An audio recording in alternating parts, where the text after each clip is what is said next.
The next planet we're going to dive into is Jupiter. From a traditional astrological perspective, Jupiter is thought of as being a benefic planet. And like I said previously in our video on Saturn, the planets derive their natures based on their proximity to the Sun, the Moon, and the Earth.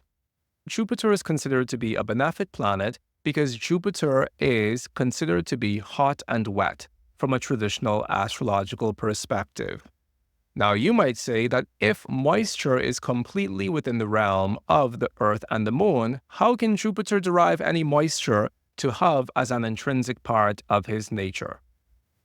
This is because of something interesting within traditional astrological thought, which may not make the most sense if you think about it purely from a left brain analytical perspective, but it does make sense if you think about it from the perspective of the stories that we find underpinning our astrology are all stories that are meant to elucidate larger spiritual truths that exist within our cosmos. And resultantly, we probably shouldn't take them at face value. So for Claudius Ptolemy, Jupiter contained both heat and moisture within its nature, because we know that in the Chaldean order, we have Saturn, followed by Jupiter, followed by Mars, followed by the Sun. Therefore, for Claudius Ptolemy, Jupiter held an extraordinary amount of heat within his nature because he was directly above the double burning sphere of both the Sun and Mars. Therefore, for Ptolemy, Jupiter was thought to be primarily heating. However, as a result of the heat that was passing through the body of Jupiter, Ptolemy held that that heat caused some of the ice of Saturn to melt, and it caused precipitation on the body of Saturn. And the melting of the ice of Saturn directly above the sphere of Jupiter caused those water droplets to fall down into the sphere of Jupiter, therefore giving Jupiter this quality of being primarily heating, but also having some allotment of moisture within his nature. Therefore, Jupiter is representing a source of heat and moisture and is a benefic planet, because we know that all of the benefic planets are directly responsible for the maintenance of life. And as far as the ancients were concerned, life could not be maintained by planets that did not have a natural relationship with life to begin with. Therefore, Jupiter was thought to be a planet having a natural relationship with life, because in the same way as our physical bodies are hot and wet, Jupiter, like Venus, like the Moon, were also thought to be hot and wet within the larger unfolding of Ptolemy's metaphysics. Now, much like the glyph of Saturn, the glyph of Jupiter is also having a great wealth of esoteric meaning within it. Unlike the glyph of Saturn, where we found the glyph of the cross subjugating the crescent of spirit, in the glyph of Jupiter, we find the crescent of spirit serving as our entry point by which we interact with the cross of matter. And what that means is that we have a complete opposite reality manifesting within Jupiter than the reality that's manifesting within Saturn. I think it's interesting that in both of these glyphs for both of these planets, the cross of matter is absolutely a must.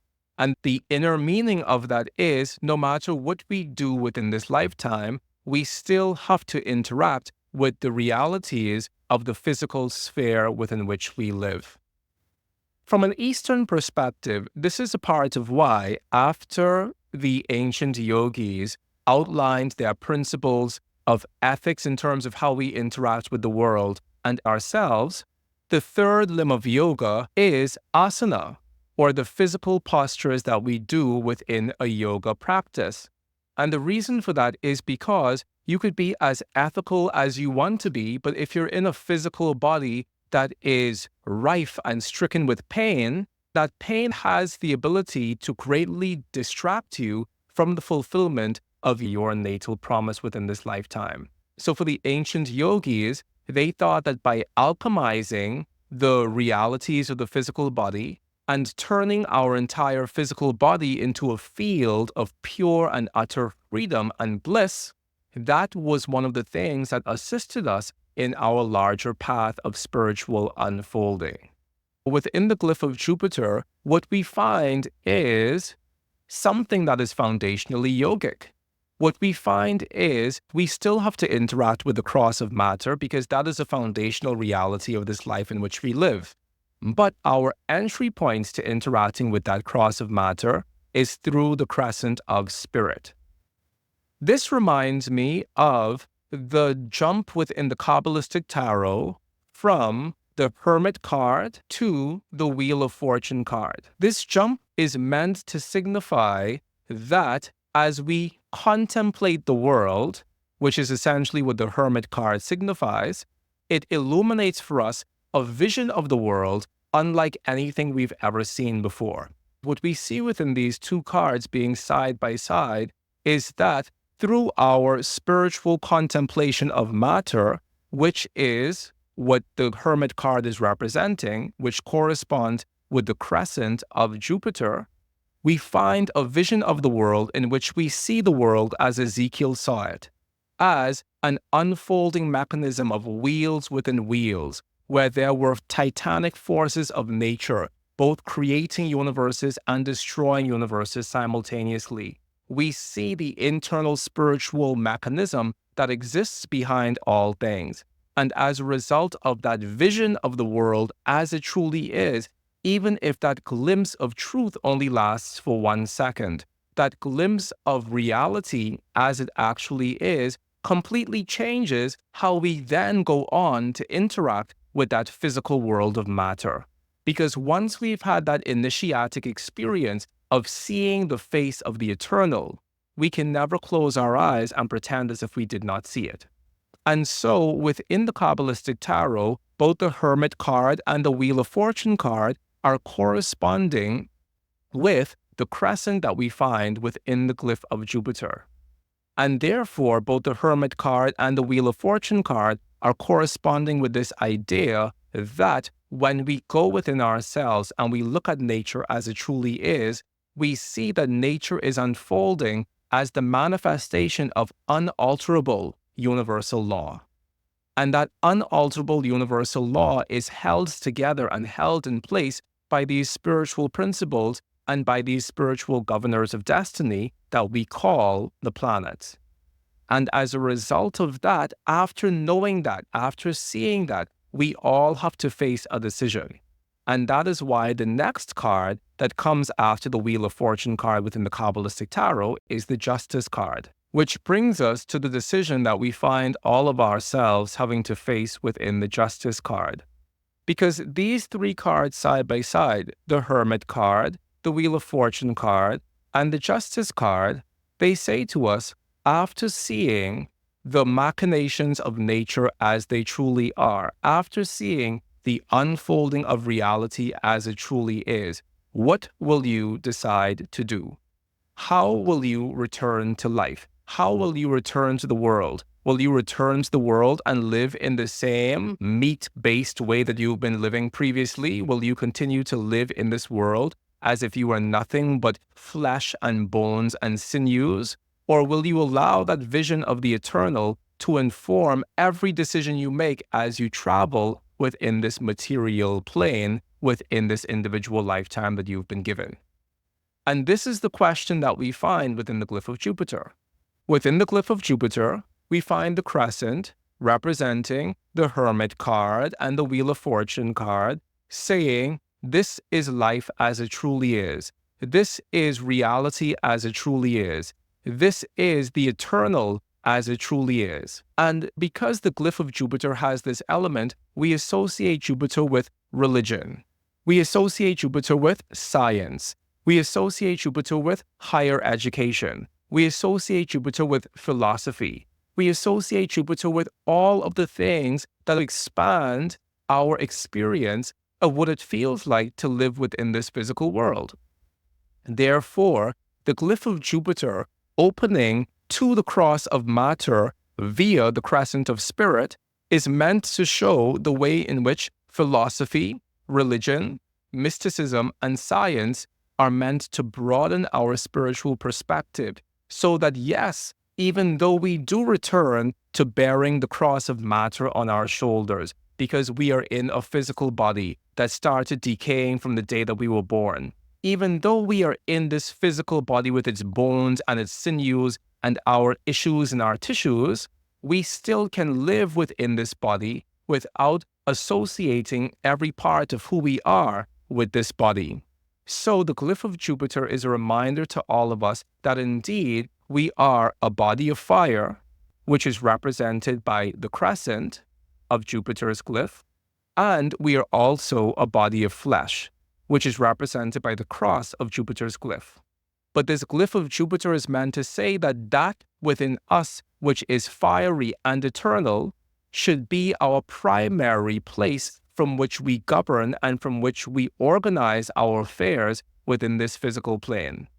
That the part of us that is non-physical is meant to inform how we interact with the part of us that is physical, which indeed is the responsibility, and it is essentially what every religion or philosophical system or spiritual system is meant to do for us.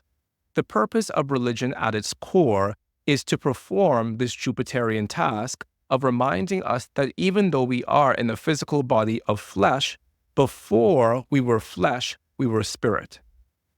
And through reminding us that we are still spirit, even as we exist within this physical body, the purpose of religion is meant to pave the way for us back to the eternal. Within the cycle of embryological human development, we find that Jupiter is corresponding with the second month of pregnancy. And for the ancients, Jupiter is thought of as having dominion over the vegetative part of the human soul.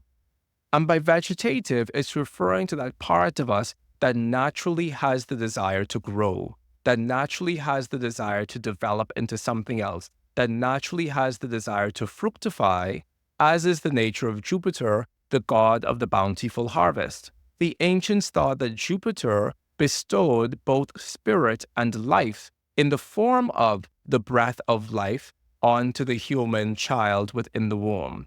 So for the ancients, within the first month of pregnancy, Saturn held sway, and Saturn simply represented that fetus growing from a cluster of cells into an actual fetal body.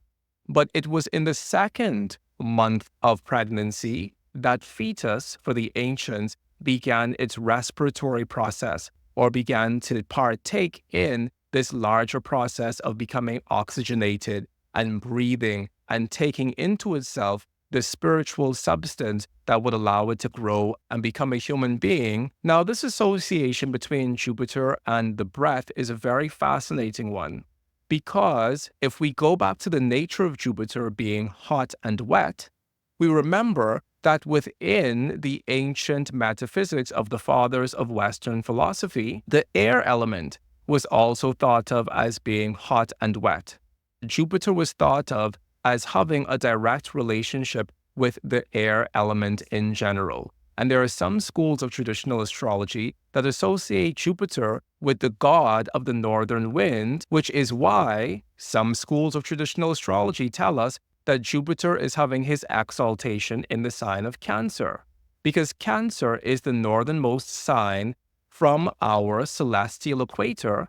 Therefore, when Jupiter is in Cancer, Jupiter is associated with the god of the northern wind, and resultantly, Jupiter himself is also thought of as being a god of the air.